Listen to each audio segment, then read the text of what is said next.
Hey everybody, welcome back to the Kidlit Chronicles. This is a podcast by and for kids of the early 2000s about books that we read as kids. So think Percy Jackson, Warriors, Coraline. We've covered a lot of books at this point. This episode is about A Series of Unfortunate Events, The Bad Beginning by Lemony Snicket. Often, if there's a film or TV adaptation of the book we're reading, we'll also watch that, just to be thorough. So for this episode, in addition to reading the book, we also watched the movie and the first 2 episodes of the TV show. On the Kidlit Chronicles, we also like to talk about theme, which usually leads us into rabbit holes of some serious adult topics. So if you're young enough to go to a Scholastic book fair, proceed with caution. A couple more warnings. In this episode, we briefly discuss spoilers from the second book in the series, and we also talk about an adult being attracted to a child in the context of Count Olaf's attitude towards Violet. So if that's something you're uncomfortable with, you should also proceed with caution. The time codes of those parts of our discussion will be in the description. Although it handles its subject matter in a pretty light-hearted way, this whole book is fully about, child abuse, so if you don't want to hear us talk about that, then this episode probably isn't for you, unfortunately. So you may be thinking, how can you talk about book 1 of a series for a full hour? But rest assured, kind listener, that hour is full of discussion of many topics with as much nuance as we can muster. A few of those topics are the missing theme of grief, despite the subject matter, why we love stories about misery, our opinions on the different characterizations of Count Olaf in the book, the movie, and the TV show, and why we think this story counts as a fairy tale. We also act out 3 relevant passages from the book. And I get to be all the old men. Hee hee hee. This episode is actually almost 2 years old at this point, as it's the first one we ever recorded.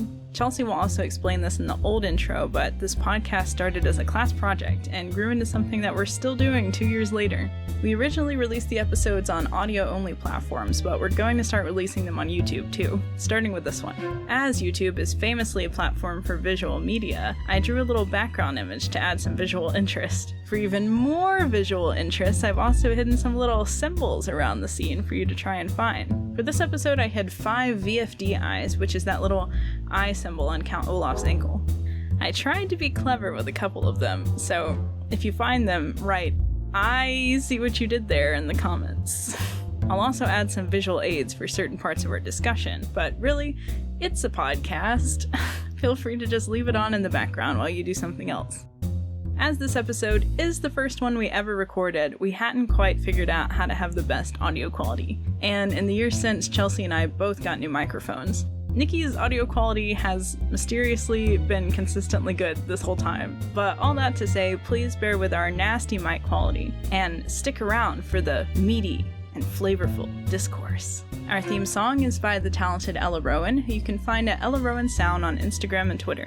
Also, don't forget to like this video and leave a comment if you have any thoughts about our Series of Unfortunate Events hot takes. You should also subscribe if you want to see future episodes of the podcast, or you can go ahead and listen to them all right now wherever you get your podcasts, be that Spotify, Apple Podcasts, or wherever else. Follow us on social media at The Kidlit Chronicles on Instagram and Kidlit Chronicle on Twitter. And finally, enjoy the episode.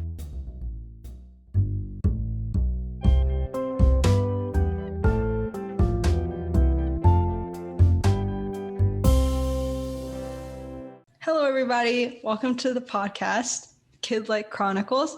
My name is Chelsea. I'm a college student and an English major, and I'm here with 2 of my friends, and we have started a podcast about children's books. We decided that this was a good idea because we wanted to start a book club, and what better books to read than things that we loved as a kid and books that we wish we had read as a kid. So today we're starting with A Series of Unfortunate Events, the first book, The Bad Beginning. And then we're going to also talk about the movie starring Jim Carrey and the TV show on Netflix.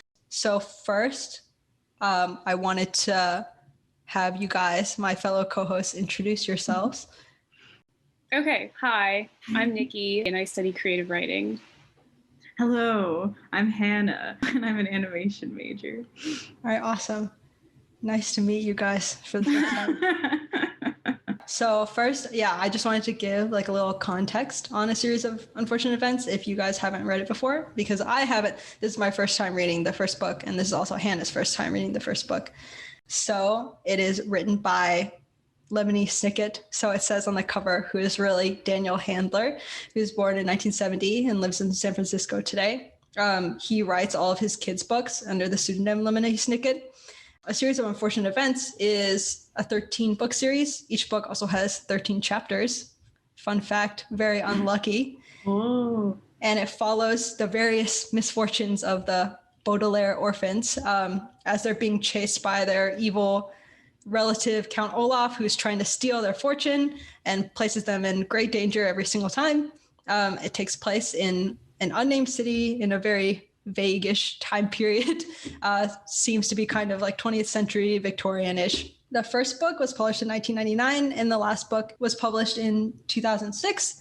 Genre-wise, it's been classified as Gothic fiction, which you can tell with the kind of atmosphere that has the dirty, rundown mansion that Olaf lives in and whatnot, the constant danger and sadness, I guess.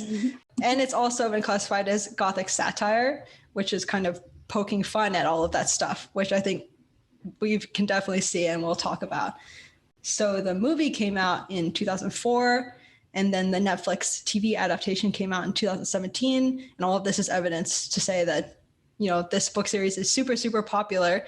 And yeah, I don't know why I never picked it out of the library when I was a kid. Maybe we should just have like a little bit about what happens in this book and for people who haven't read it. Although if you're listening to this podcast, that would mean that you've read it and are looking for some thoughts. Spoilers abound. Yeah. Well, I can give like a very brief overview of it, I feel like, because not a lot actually happens in the first book. That was something I noticed when I was rereading it.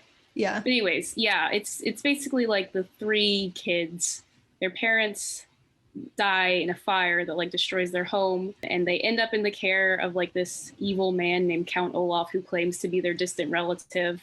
And the major like things that happen, I guess, from there is they have to cook him dinner, and he doesn't like what they did. He ends up like hitting the boy, and then he like introduces his evil plan to have Violet, the like girl, marry him in a play. And at first, the orphans aren't sure exactly what's going on, but like through some research, they find out that if he marries her in the play, it'll actually be like a real marriage, and then he'll be in charge of their fortune. So that's kind of like his little plot. And they do various things to like try to escape that, and they're foiled multiple times. But then it ends up that Count Olaf has their sister as like leverage or whatever. Yeah, like a hostage. So they have to go through with the play, but Violet thinks of a loophole. She signs a marriage contract with like her non-dominant hand, and that ends up like voiding the marriage. So the orphans win the day, and Count Olaf is foiled, but he escapes with his accomplices. So first, we're just going to start with the book and our impressions. So Nikki, you're the only one of us who actually read this book as a kid. What do you remember about what you liked about it when you were a kid? So I definitely remember it was one of my favorite series that I read as a kid, because I read a lot of different series, but this one stuck out to me, like, you know, always wanting the next book at the library, and when it wasn't there, like being really disappointed and stuff like that. It was really fun to read because it was just kind of like quirky and offbeat compared to other books. And it had like that element of mystery running through where you had to read all of them to like fully know what was going on. And unfortunately, since I never finished it, I still don't know like what all was going on in that world. But it was like super, super exciting, I guess, as a kid to like read a series like that. So I really enjoyed it. So you read like the first 10 books, right? Yeah, there's a possibility that I read like 1 through 10 and then 12, but not 11 or 13, if I remember right. Because again, like if they didn't have the one I wanted at the library, I just got like the one after that. Do you remember like why you didn't finish it? No. No idea. That happened with many book series for me. So Hannah, you are approaching this as a new writer, the old wizened age of 20 years old, reading this kid's book. What did you think about it? Wow. Well, first of all, I read the audiobook. So I didn't even notice the 13 chapter thing. That's really interesting. But I liked the audiobook. It was read by Tim Curry, who is a very handsome man who I love a lot. And I thought the story was very fun. I actually watched the movie like when I was a kid, so I'm familiar with the story. And I love the movie. Definitely different than the book, but Yeah, Lemony Snicket's writing is very like tongue-in-cheek and very fun, and I usually like that sort of thing. Yeah, I guess I kind of came into this with the least amount of knowledge, I guess, because I hadn't seen the film or like knew anything about the story basically at all. I just remember when I was in elementary school, like in the library, I saw the covers and I thought it looked really interesting, but I never actually picked it up. But I'm glad that like I got the chance to do it now to see what all the hype was about. I definitely agree with you that like, yeah, I really like Lemony Snicket as like the narrator and being a part of the story. I thought it was so interesting how, you know, like on the back cover and also in the beginning, right? He's like warning you not to like open the book because it's not going to be a happy story. That was, I felt like thinking back to what I was like as a kid, that would have piqued my interest immediately. Like I definitely would have been like, oh, I'm going to be rebellious. Like nothing's going to stop me from reading this. And I guess that's sort of the appeal. Yeah, I agree. I don't know if you guys noticed, but like at the end, there's always like a letter to the editor, and it's like in Lemony Snicket's character, and he's like, to my editor, if you want to find the pages for the next book, go meet my assistant in like this telephone box on this street at this time, and you have to hurry or like someone might intercept it and we'll lose the story. So like he makes it feel like it's like real, and I probably was like so blown away by that as a kid. So one thing that I wanted to talk about was Lemony Snicket as like kind of a character in the novel. Because something that I noticed was his like defining of words, right? Like he often like has a segue where he's like, oh, this word means this. And sometimes it's like the actual definition, but sometimes it's, you know, something that's kind of interpretive, I guess, and kind of funny. So I noticed that. But then I also thought about the fact that like there are times when other adults in the story do the same thing, right? Like Mr.Poe says in that beginning scene when he's telling the Baudelaires like your parents have died. He's like they perished in a fire, and then he says perish means killed. And then that happens like a couple other times with different adults. And you know, I feel like everybody knows that Lemony Snicket is kind of a likable character, and the other adults in the story are not super likable. So it kind of struck me that they're like kind of doing the same thing, but it comes across in different ways. Yeah, and I was wondering like if you had thoughts about that. Well, I didn't like it very much. Every time they like, there were like 2 words, and I wrote them down that I didn't actually know that they defined in the book. And I thought the purpose of it was like because it's a kid's book, so they're like, hey, here are some interesting complex words that kids can learn or whatever. And I didn't know adroit and I didn't know insipid. And those are the 2 words I didn't know. But they defined like garlic. And I was like, why? Everyone knows what garlic is. But I guess if it's like a plot device, it's a little bit more excusable. Yeah, I thought it was interesting that you thought that it was annoying. Because I don't think it came across that way to me. Because, yeah, I think in some situations it definitely was just like defining things that probably kids didn't know. But other times, I think it almost felt like being included in an inside joke, if that makes sense. Like, obviously, when a character like Mr.Poe, the banker guy, like does that kind of thing, saying that perish means killed, that's like so condescending. Because, of course, the kids, they understand like that their parents had been killed. So that's kind of like an adult speaking down to a child. But I feel like Lemony Snicket, his stuff made me feel more like he was like including us in some sort of like friendly banter. Yeah. And like his like presence as a narrator too. It's like, you know, he's telling us stuff about his life and things like that. And that's, yeah, it's almost like a relationship between like 2 friends. And he's like telling you this story.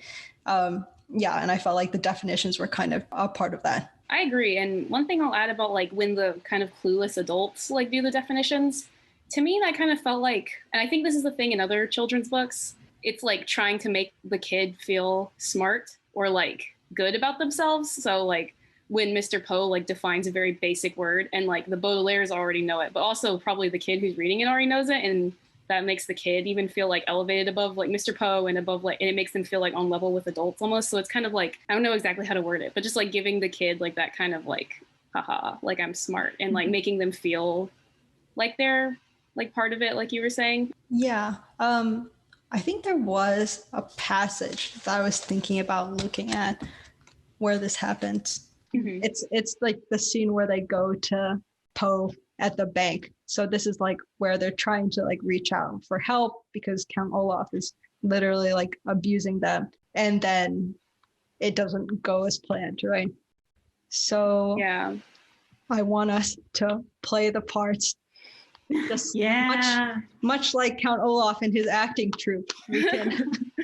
So there's 3 people speaking in this. So there's Klaus, Violet, and Mr. Poe. So who wants what? Can I be Mr. Poe? Yes. Yes. Yeah, I can read Violet, but does someone also need to read like the narration? Oh, you're totally right. That's true. Okay, wait. How about I be the narrator? Okay. Hannah is Mr. Poe, and then Nikki, you are Klaus and Violet. Okay. Ah. And then everybody we just gotta be ready. Okay. All right. Be ready. Why? I'm ready to go. Okay, I am ready. Wait, I gotta be ready to like interrupt you. Okay. You better be Okay. ready. All right, here we go. Mr. Poe opened his mouth to speak, but had to cough into a handkerchief before he could begin. I'm very busy today, He said, finally. so I don't have too much time to chat. Next time, you should call ahead of time when you plan on being in the neighborhood, and I will put some time aside to take you to lunch. That would be very pleasant. Violet said.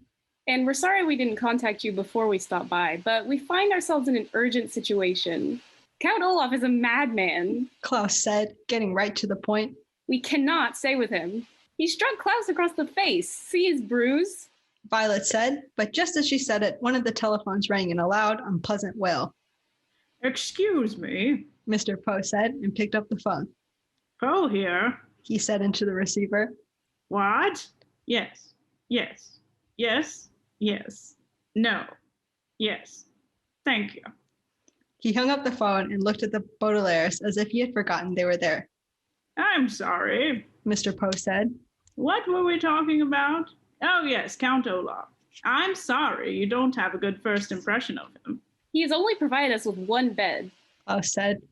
He makes us do a great many difficult chores. He drinks too much wine. Excuse me. Mr. Poe said as another telephone rang.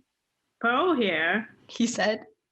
7, 7, 7, 7, 6.5, 7. You're welcome. He hung up and quickly wrote something down on one of his papers, then looked at the children. I'm sorry. He said. What were you saying about Count Olaf? Making you do chores doesn't sound too bad. He calls us orphans.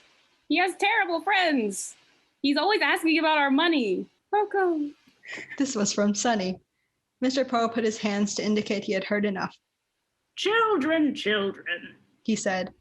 you must give yourselves time to adjust to your new home. You've only been there a few days. We've been there long enough to know Count Olaf is a bad man. Klaus said. Mr. Poe sighed and looked at each of the 3 children. His face was kind, but it didn't look like he really believed what the Baudelaire orphans were saying.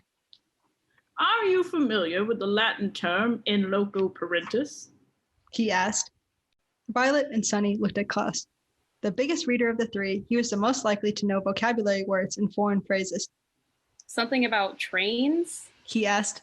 Maybe Mr. Poe was going to take them by train to another relative. Mr. Poe shook his head. In loco parentis means acting in the role of parent. He said. It is a legal term, and it applies to Count Olaf. Now that you are in his care, the Count may raise you using any methods he sees fit. I'm sorry if your parents did not make you do any household chores, or if you never saw them drink any wine, or if you like their friends better than Count Olaf's friends. But these are things that you must get used to, as Count Olaf is acting in loco parentis. Understand? But he struck my brother. Look Violet at said. his face. Sorry. That's okay. As Violet spoke, Mr. Poe reached into his pocket for his handkerchief and, covering his mouth, coughed many, many times into it. He coughed so loudly that Violet could not be certain he had heard her. Okay, I think that this is probably a good place to stop. I wanted us to look at this part because, like, for me, this part of the book where they go to like Mr. Poe and like beg for his help and he doesn't listen to them is really the scariest part of the book for me. Like, I remember feeling that way as a kid when I felt like I was having a problem or freaking out about something and like adult people didn't seem to care. Yeah, I agree. And I feel like that's something that occurs literally like every single book is they're always like desperately trying to reach out for help and no one listens to them. And I think that is part of what makes the books so interesting, because it literally feels like they have no allies. And so like the reader also is like very much on their side, and I guess very much on the side of Lemony Snicket, because like as you're saying, there's so many different ways that he like makes you feel like you're on his side, but literally like no one else in this world is. And so yeah, it is like a very, I guess that's part of like what builds the conflict and like keeps you engaged, is like this, it really feels like they're in a very like dire situation and you like want to find out like what's going to happen next. That's more of like a plot related thing, I guess, but I do like how we kind of like always just eliminates any allies that the orphans can possibly have to kind of like continue driving home like that conflict. Did you guys have any like specific things that you wanted to talk about? There's one thing that I had here, which is just like an offhand comment that I found interesting. One of Count Olaf's like troop members, Lemony Snicket described them as like a person who didn't look like a man or a woman. And he also referred to this person as a creature and an it multiple times. And I was like, ooh, Lemony Snicket, I don't know if you want to do that. Sometimes you find weird, I guess, I don't know if that's even like problematic. I guess he was just trying to be like, just like an interesting character, I guess. He was weird, for sure. I definitely thought about that, and just about the way that he described all of the people in the troop. It made me wonder, and I wondered this about Count Olaf too. Like, do we really learn more about these people in later books? And is there at like any point where they are kind of seen as sympathetic characters? Because like, I think from the first book, it's like Count Olaf is just 100% bad. You don't hear anything about his backstory or like why he lives in a decrepit mansion, why he's like resorting to crime, things like that.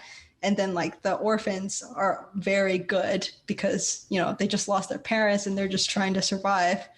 And I was wondering if that's how it is throughout like all the books, or if there's a way that kind of dichotomy gets muddled. Not to give like a super simple answer, but I don't remember there ever being anything where it like humanized them at all, which is definitely an interesting thing. And I didn't finish the series, but I do remember like literally every time it was like the, you know, Count Olaf and his like friends start to creep up and start to try to like have another evil plot, it would always be like, yes, Count Olaf, and then they also saw the man with the two hooks, and they saw the two pale-faced ladies, and they saw the large person who's neither man nor woman. And it almost just like listing them as like a set, I guess. But especially with like Count Olaf's backstory, I feel like that's something that's so interesting and has a lot of potential. Like, because yeah, I've never really thought about why he is involved in this way. I was wondering if there's like a little bit of a hint at humanization, you know, after the kids get back from Mr. Poe, and then Mr. Poe calls Olaf and is like, hey, the kids were there to visit me and they aren't happy. And then Olaf like ushers them in and gives them oatmeal with raspberries on top. And he said like, I loved raspberries when I was your age. I don't know, that kind of shows a level of empathy or thinking or whatever that he doesn't really show otherwise, because he got them because he liked them when he was a kid. And that was, yeah, I just thought that was a strange moment and was wondering if there was going to be like more of that. I did. This is on topic. I was watching a YouTuber I like was also reading this series when I was reading it for this podcast. And she made a comment that she enjoyed something about a group of struggling actors like harassing like rich kids or whatever. And I was like, huh. That's an interesting way to see it. Like you see Count Olaf as a protagonist somehow. Yeah. Oh, I do not see Count Olaf as a I mean, I think it's pretty clear. And I would actually give that, I think it's one of the critiques, like things I don't like about this book is that it is pretty black and white, right? With like him being the villain and not having any reason other than like loving money, I guess. I was wondering, like, what did you guys think about the fact that like Count Olaf actually slapped Klaus? I don't know. This is going into the movie territory a little bit, if that's okay. But I feel like I kind of forget how bad the slap is because I'm just picturing like Jim Carrey being silly. And so like I kind of forget that he like literally abused them. Yeah, maybe we can just transition to talking about the films because I think that this is a good place to do it. Mm-hmm. Just like, I think I agree with you that like overall the movie and the TV show really, I think they really lighten up the book, because I remember when I was reading it, I didn't really think it was that funny. I definitely didn't think that Count Olaf was funny. And mostly when I was reading it, I was thinking about like when I was a kid, I totally would have related to this and felt like scared, I think a little bit, especially the part where Count Olaf slaps Klaus, because that felt very real to me and kind of like, I guess, a line that I didn't think they were going to cross. Like, obviously the situation that they're in is really terrible, but it's almost terrible in a way that doesn't seem super real to me until that slap. But I feel like, yeah, in the movie and the TV show, it's a lot more just like, there's a lot more humor in it, right? Yeah. Something that occurred to me just then when you said like it's terrible, but it doesn't feel real. It definitely feels like a fairy tale type of bad, like a Cinderella has to scrub the floors every day or whatever. Like that's the kind of situation they're in, but like the slap is definitely like a moment of like realness. It's interesting that you said the fairy tale thing, because I definitely think that that's a part of it. Like the book is satirical in that way, right? Because their situation is so, it just gets so bad that it's almost, it is ridiculous, actually.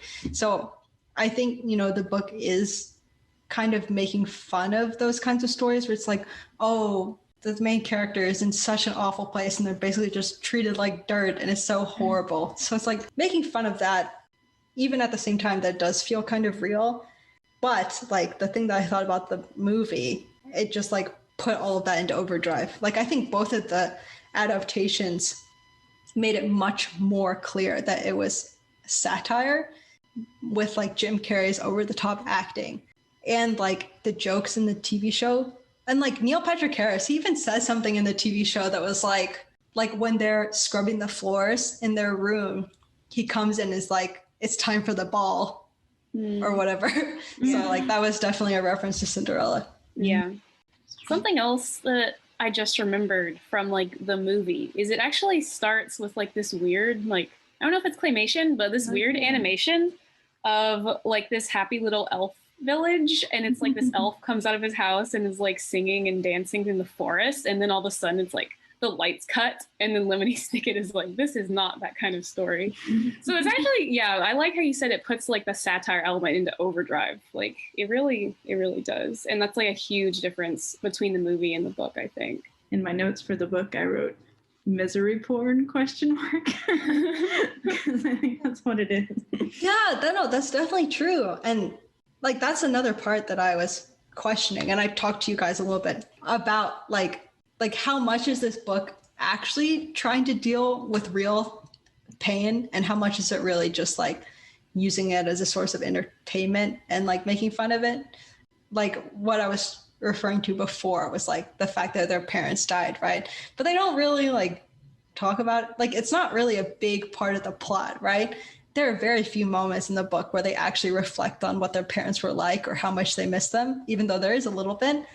And it happens at the very beginning too, which is like, when you want a character death to be significant, you'd wait until the reader has like formed a connection with them. So it read to me as just like a plot device, and it's just something that had to happen for the story to work. So I wouldn't say that this is a book that really deals with like death and grief or trauma. I think it's more about how like as readers, this kind of stuff as entertainment is appealing to us. And I don't know, what does that say about us? Well, it is marketed towards kids. So I don't think they're trying to be like, kids love misery. But don't do that. I don't know. I mean, like, part of it is like the struggle, right? And this could be said for like a lot of books, but you want characters to struggle and then like do things that are very interesting or brave or clever, and that's like what makes you read books and like characters, and that stuff can't happen unless something bad happens, basically. But in this book, it's kind of intense, right? The amount of bad things that happen. Yeah, there is this like really great part in the movie, but it like is within the context of the second book, actually, so I'll just be brief. Can I spoil the second book? Yes, that's fine. It's when like Count Olaf basically has their uncle killed, who's actually their uncle, and they actually loved and spent time with him, and like the reader spends time with him throughout the book. It's one of the saddest moments, and like it's Lemony Snicket narrating out loud, but he's like taking basically line for line from the book, and he describes it as like losing a loved one is when you're walking up the stairs of your home in the dark, you think there's another step there, but you miss a step and like your heart drops. And I always like that line always sticks out to me as like one of the greatest like lines in the movie, and I think it's also in the book. So it is interesting how like the parents don't get any like grief, but I think that with Uncle Monty, who comes later, they like delve into that emotion a little bit more. I don't know. To me, the second book has always stuck out as like one of the most like impactful ones. It's interesting. The first one definitely feels like a lot more one-dimensional compared to that. Yeah. There is kind of a line like that in the first book where it's like, if you have lost a loved one, like you know how it feels, but if you haven't, then you could never understand or whatever. Yeah. But it's not as poetic. Yeah. Yeah. And also, I guess in both of those cases, like that's just Lemony Snicket telling us how we should feel, but it's not like the orphans themselves like reacting to anyone's like death. I have trouble like thinking about that in my mind, like balancing the fact that it kind of is satire and like using this format and this formula of story to as like a little bit of a joke and as entertainment, with the fact that some parts do feel really real, you know, like the parts where like adults don't believe you when you're a kid. And also like I saw that in the movie too. There was emphasis on like losing people, and also like I think this is what like way more played up in the movie, the feeling of like home and family and what that means. Because I remember there was a scene in the movie that doesn't happen in the book where the kids, they build like a fort, and then like in the fort you can see like their shadows, and there's also like the shadow of their mom and dad, and then it kind of shows that like they are one family, like they're thinking of their parents and that they miss them. And I feel that element was really played up in the movie. I totally agree with you. The more I think about it, I feel like the first book, while it's really good, doesn't have as much depth as it could with those types of emotions, and I think potentially that gets better as the series goes along. But yeah, it definitely is like a very plot driven thing, but I think that's just like the nature of book series, because you can never like linger on something too long. Like you have to create the new conflict for like the next book to start, almost, especially with like these fast paced like children's books. I think the fact that Lemony Snicket narrates it too kind of makes it a bit more impersonal. Like when, like you were saying before, it's the fact that he's describing what they're feeling, and you don't like get inside their head. You just kind of have to take his word for it. They don't really feel like real characters in that way, I don't think. Yeah, that's really interesting. I never really thought about that until you mentioned it, but I guess it does. Yeah, it's kind of like a distancing effect, right? You're not actually in their head. And I guess that kind of explains why there's not, that much about their thoughts of their parents and things like that. Because all of that would be going on inside of them, and not like they wouldn't talk about it all the time. Yeah, I wonder if the reason why it's like that is because, you know, the first book, it doesn't really feel like it's about death or anything like that. I wonder if that was kind of a way of making it so that it can be part of the story, but not like too real, you know, having like Lemony Snicket be the dispenser of this information. It makes their suffering a little less terrible. I definitely agree. Yeah. Because even something Hannah said about like them not feeling like real characters, I think that's a pretty big deal. like, I mean, you know, Sunny doesn't really talk or anything, but even like Violet and Klaus's voices, like when they speak, often they don't have a ton of emotion, I would say. They're so formal. Yeah, they're very formal. So it might just be like language choice, but they feel, even when they say things like, I miss our parents, like they just don't, like they don't have like that hint of emotion, really, in my opinion, at least. And they just kind of say things and like move on from it almost. Yeah, I don't know. I think it is a way of including things like heavy topics, like like abusive behavior by Count Olaf and things like that. It's a way of saying that in a way that you can talk about it, but isn't too scary, I guess, for kids. Yeah. I think that might be a part of it. That's true. If you like actually made it like a realistic depiction of like how would a child like react and develop in this situation, that would be like a very dark story. So yeah, it's true. Were there any other things about the movie or the TV show that you guys wanted to talk about? I am very interested in the portrayal of Count Olaf in each of them. Oh yeah? Very interested. What are your thoughts? I just feel like they almost feel like three different characters. Count Olaf in the book feels very just like distant and evil and pretty flat and not fun, kind of as we were talking about. And then obviously Jim Carrey's Count Olaf is really funny and like makes it all seem like a satire. And he doesn't even like, I don't know, I guess he strikes like Klaus in the movie, but it's like doesn't, I don't know, I just don't get, you know, the bad vibes from him. And then Neil Patrick Harris was just really creepy and I didn't like him. Even though like he had jokes and was trying to be funny, I don't know. Maybe I'm biased, but I felt like he came off as more creepy. Like that was his whole thing. Like he was still evil and he was still Count Olaf like over the top and stuff, but he was like creepy this time. Like we talked about off podcast, like how he made a really weird comment about Violet in the TV show. Yeah. Yeah, the way he reacts, because it's such a, you kind of have to tread carefully as Lemony Snicket around, like, you're making an adult man marry a child.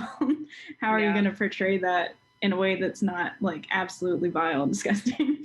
Because you, like, understand that it's, like, a bad thing, but, like, you don't understand how bad it is if you're a kid or whatever. But in the TV show, Neil Patrick Harris was like, I can touch whatever I want. And he like grabs Violet's shoulder. And it's gross. Yeah. Well, yeah, I think the book and the TV show are very true to each other in a lot of ways. Like, I think Neil Patrick Harris's depiction of Count Olaf is very similar to the one in the book in that it's like, he's not flamboyant or anything like that. And yeah, I think he kind of is. Okay. Sorry, I just wanted to acknowledge that. He had a musical number. Yeah, there was that musical number. But it was like, he was more creepy and kind of threatening as opposed to like jolly, I guess. Yeah. And I think both the book and the TV show had those elements of like weird, you know, sexual intentions that Count Olaf had. Because I think in the book, like he says things like, he refers to Violet's like pretty face multiple times, and he says, you know, after the play and we get married, I'm not gonna, you know, throw you away like Klaus and Sunny, like you can stay with me basically. And so I think the TV show, like Hannah said about that weird scene where he grabs onto her shoulder, that I think that was keeping true to like what actually happened in the book. I don't know, when I was listening to the book, I was like trying to listen out for like if anything like crossed the line, like how he treated Violet. I don't know, for some reason the way he portrayed it didn't seem too like over the top disgusting to me. Do you mean the book? Sorry, yeah. I was looking at my book. I found a quote that is relevant. Let's hear it. Yeah, it's not as bad as Neil Patrick Harris, but when the Hook Cannon Man is on the walkie-talkie with Count Olaf and he's just captured Violet, and he's talking to Count Olaf. He says, I don't know, boss. Yes, boss. Yes, boss. Of course. I understand. She's yours. Oh, yeah. And he, like, has her in the tower, like, trapped or whatever. I don't know. That was the one part in the book where I think that was, like, the worst it got. But then, like, Neil Patrick Harris made it worse. Took it to a new level. Yeah. Yeah, I mean, like, do you guys have any thoughts on, like why include that as, you know, the plot point for the final scene? Like choosing it to be a marriage. Yeah, like a child marriage, you know. Yeah. I mean, how else could he have like found a loophole for their fortune, I guess? Yeah, it's very practical, and now I'm in my head trying to think if there was like a better or different way Yeah. for Count Olaf to like get legal rights to the fortune. Oh, I don't know. I wasn't thinking about in terms of the plot, but I guess like why Lemony Snicket or Daniel Handler or whatever, like why he would choose to like include that in a book for kids. Because I think you're right, Hannah. It's a very tricky thing because he doesn't actually say like Count Olaf is like sexually attracted to this 14-year-old girl, even though like I think we as adults can definitely see that it's like hinting towards that, but he still includes it. He might have just chose it because it like practically made sense and like didn't have any plot holes or whatever. I think he treaded around it pretty well in the book in terms of not making it seem so gross. Like he wasn't making it seem like they were gonna, or like Count Olaf was like attracted to her or whatever, in my opinion. Because every time they said like your pretty little face or whatever, it just sounded like cartoonishly evil to me, and not like they were actually making advances on her or anything. I don't know. I kind of, maybe this is me just reading into things. I thought it was really creepy. And I definitely I felt that way the whole time. I think it's important for the ending of the book because she is the one who saves the day. And I actually want us to read that passage because I think there are a couple of things going on there. She's the one who saves the day. And she's also simultaneously like the victim, or like she's the one that he's like using to basically win, and she's the one who gets everybody out of it. So in that way I kind of thought that was interesting, possibly semi-feminist. And something that I didn't like about the movie was that they totally changed that, right? Yeah, that's what I was thinking. Yeah, like instead of Violet being the one to sign with her left hand, and that's what invalidates the marriage, it's Klaus who just like burns up the certificate and saves the day. And I was like, why did you do that? Yeah. It's not a very action-packed climax, is it, in the book? It's like, aha, I signed it with my other hand. Okay. But in the movie. We should read it because I have some thoughts about why that is. Okay. That was going to be my answer too, Hannah. Like Hollywood. Had to get like some fire involved. Yeah. Okay. Does everybody remember your positions? Yeah, I feel like Hannah can just be the older men and I'll just be everyone else. Yes. Okay. As it should be. Okay. Well then, Violet, why don't you begin? Okay. I'm not your countess. Violet said testily, a word which here means in an extremely annoyed tone. At least I don't think I am. And why is that? Count Olaf said. I did not sign the document in my own hand, as the law states. Violet said. What do you mean? We all saw you. Count Olaf's eyebrow was beginning to rise in anger. I'm afraid your husband is right, dear. Justice Strauss said sadly. There's no use denying it. There are too many witnesses. Like most people. Violet said. I am right-handed, but I signed the document with my left hand. What? Count Olaf cried. He snatched the paper from Justice Strauss and looked down at it. His eyes were shining very bright. You are a liar, he hissed at Violet. No, she's not, Klaus said excitedly. I remember because I watched her left hand trembling as she signed her name. It is impossible to prove, Count Olaf said. If you like, Violet said. I shall be happy to sign my name again on a separate sheet of paper with my right hand and then with my left. Then we can see which signature the one on the document most resembles. A small detail, like which hand you use to sign, Count Olaf said, doesn't matter in the least. If you don't mind, sir, Mr. Poe said, I'd like Justice Strauss to make that decision. Everyone looked at Justice Strauss, who was wiping away the last of her tears. Let me see, she said quietly and closed her eyes again. She sighed deeply, and the Baudelaire orphans, and all who liked them, held their breath as Justice Strauss furrowed her brow, thinking hard on the situation. Finally, she smiled. If Violet is indeed right-handed, she said carefully, and she signed the document with her left hand, then it follows that the signature does not fulfill the requirements of the nuptial laws. The law clearly states the document must be signed in the bride's own hand. Therefore, we can conclude that this marriage is invalid. Violet, you are not a countess, and Count Olaf, you are not in control of the Baudelaire fortune. Hooray! Hooray! Cried a voice from the audience, and several people applauded.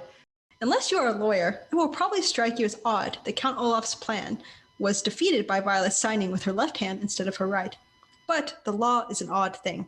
For instance, one country in Europe has a law that requires all its bakers to sell bread at the exact same price. A certain island has a law that forbids anyone from removing its fruit. And a town not too far from where you live has a law that bars me from coming within 5 miles of its borders. Had Violet signed the marriage contract with her right hand, the law would have made her a miserable contessa. But because she signed it with her left, she remained, to her relief, a miserable orphan. And that will be the end of this passage. Cool. We did well.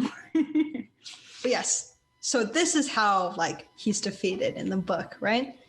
And you guys mentioned that it's really anticlimactic, which I agree with. And I agree that in the movie, it's much more exciting that he's burning it with a magnifying glass. But I feel like that's kind of the point, is that it's making fun of adults again, pretty much, that their laws are really stupid, and Violet basically succeeded on a technicality, because that's kind of, I think, a theme throughout the book, is that adults do things according to all these rules that don't actually make sense. Like the fact that Mr. Poe put the kids with Count Olaf in the first place, but also at the end, the fact that Justice Strauss wants to have them live with her, and she's obviously the most qualified person and she cares about them, but because of the law, she wasn't allowed to do that.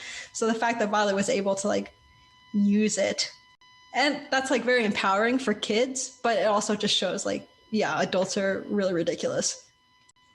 Yeah, I think it fits thematically very well, but I didn't think about it that way until just now.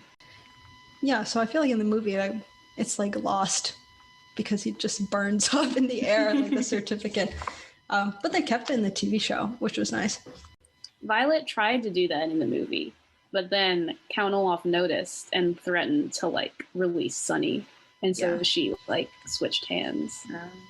Speaking of that ending, I also wanted us to kind of read that part too. I want somebody else to be Lemony Snicket now. I can do it. Yeah.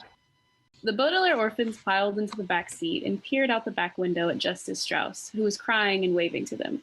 Ahead of them were the darkened streets where Count Olaf had escaped to plan more treachery.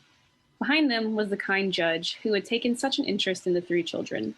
To Violet, Klaus, and Sunny, it seemed that Mr. Poe and the law had made the incorrect decision to take them away from the possibility of a happy life with Justice Strauss and toward an unknown fate with some unknown relative. They didn't understand it, but like so many unfortunate events in life, just because you don't understand it doesn't mean it isn't so. The Baudelaires bunched up together against the cold night air and kept waving out the back window.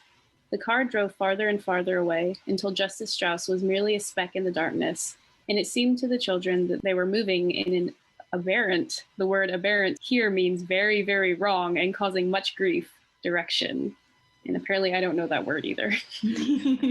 I thought it was pronounced aberrant. It probably is. I've never heard anybody say that word out loud, so who knows? It's a very bleak ending. And the movie, I think, if I remember right, is much more hopeful. I have a quote from the movie. Basically at the end, Lemony Snicket goes through this. He has a speech where he's basically even though there's a lot of bad in the world, there's a lot more good in the world than bad, and bad is just the beginning of a journey, basically.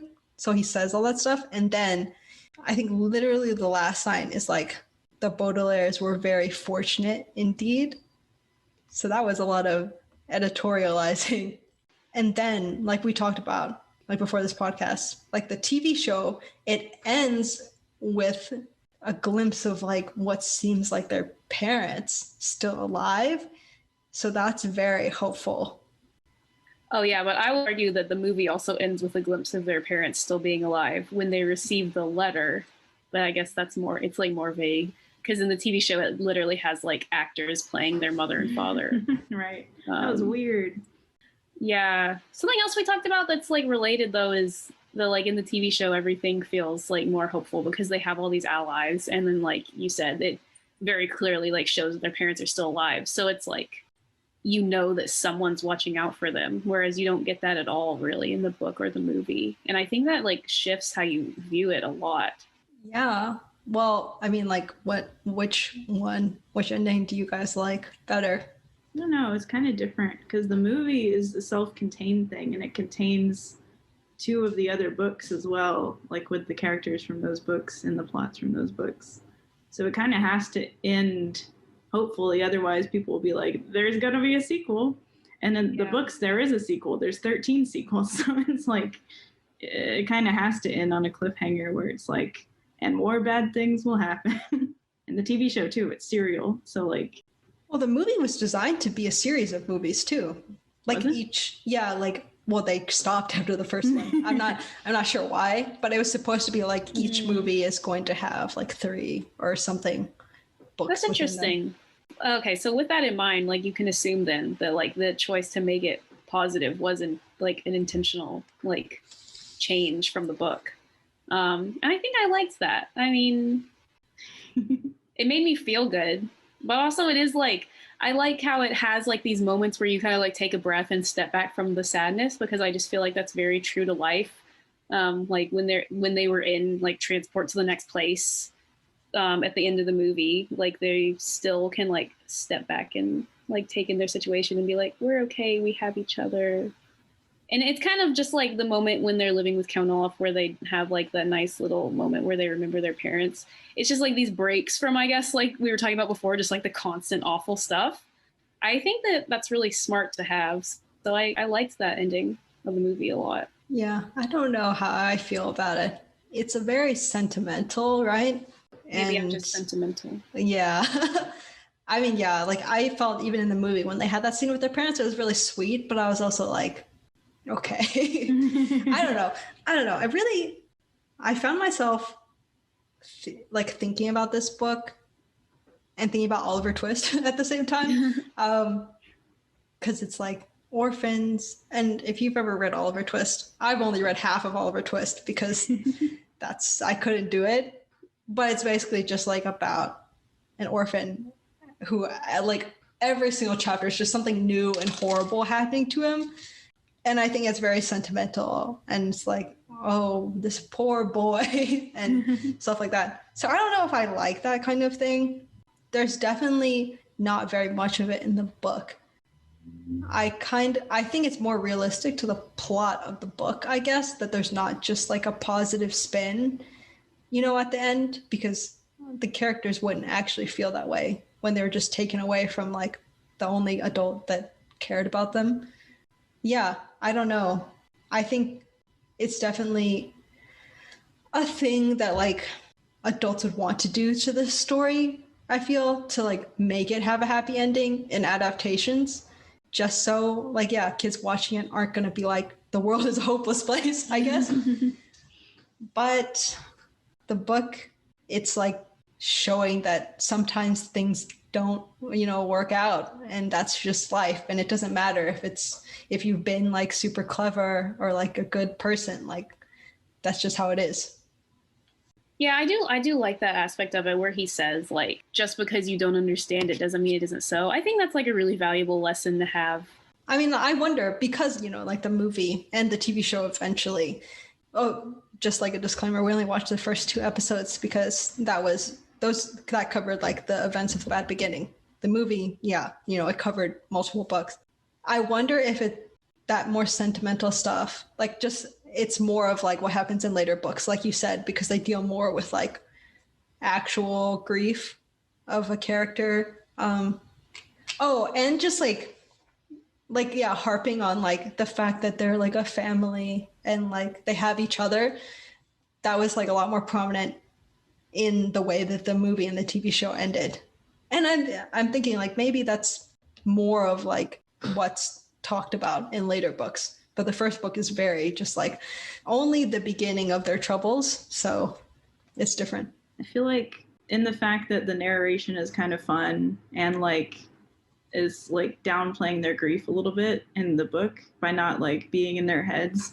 Like the focus is more on like the adventure and the story. So I feel like with the ending being like something new and bad will happen to them next time, it's like, oh, I want to know what that is. That sounds interesting. And I was entertained by the first book, so let's keep going.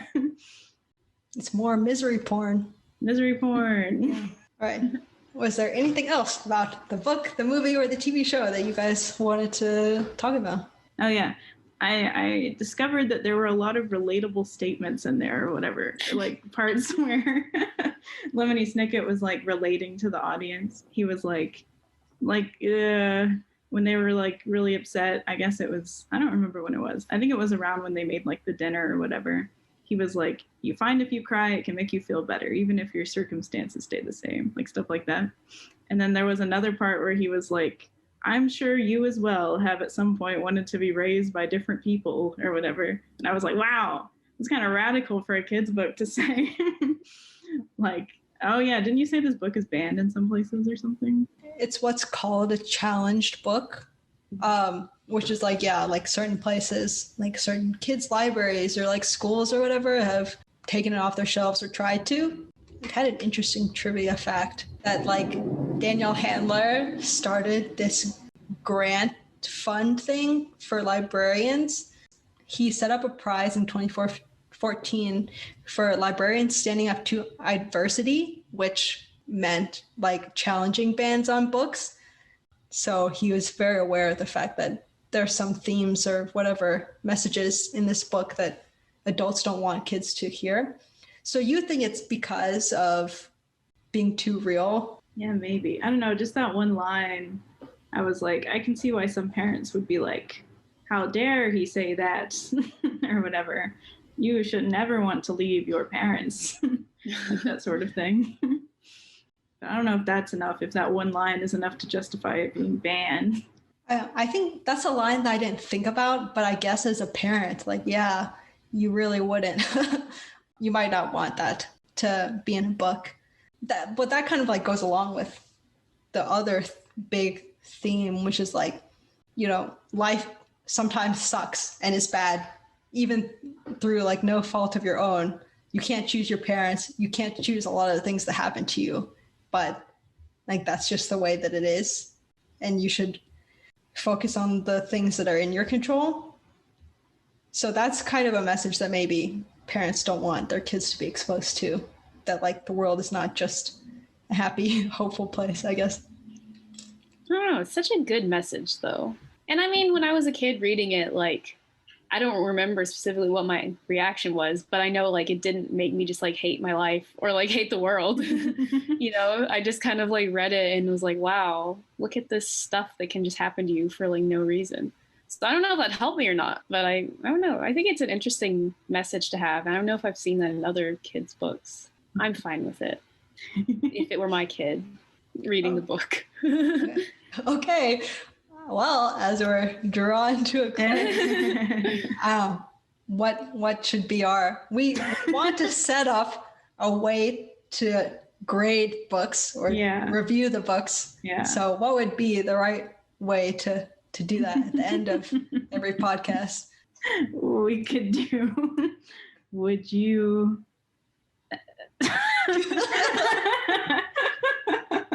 Either like, would you nurture and care for this book and raise it as your own, or would you encourage your kid to read this book? Something like that. I'd never want kids, so that's not a good question. Would you encourage a random child?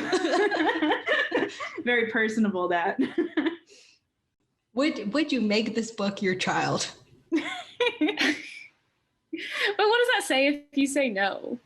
If you say yes, even. Yeah. It's a very edgy child. I think that this book would be my child. Oh, so that's the question we're going on. I don't know. This is really bad. This is a bad be your child. Well, I don't even. A different question. Well, yeah, like I don't even know like what that even says about if this book is good or not.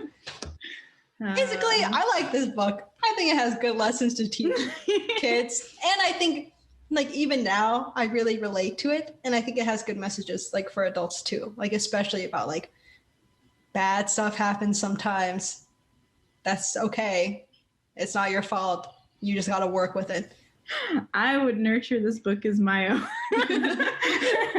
But I would encourage it to pursue multiple interests and be a little bit more interesting as a person. You can't say that about your kid. Well, I can if it's a book. If it's a hypothetical book child, in which case, yes, I wish my child was more interesting. Me, I thought this book was fantastic and illuminating and revolutionary because no, literally, I truly do think like it stands out among children's series for all the reasons we've talked about. Like I think it does a lot of unique things. However, this conversation has made me think about ways that it could be more interesting or like engaging, I guess. But then another caveat to that is that I do think that it gets better as it goes on with these issues of like the characters being kind of flat and stuff like that. Well, that's the podcast. What a great outro. Thank you, everyone, aka my professor, for listening to this podcast. Stay tuned for our next book, which we haven't picked yet, but I'm sure it's going to be good. This has been Chelsea. Nikki. Signing off. Goodbye. Okay.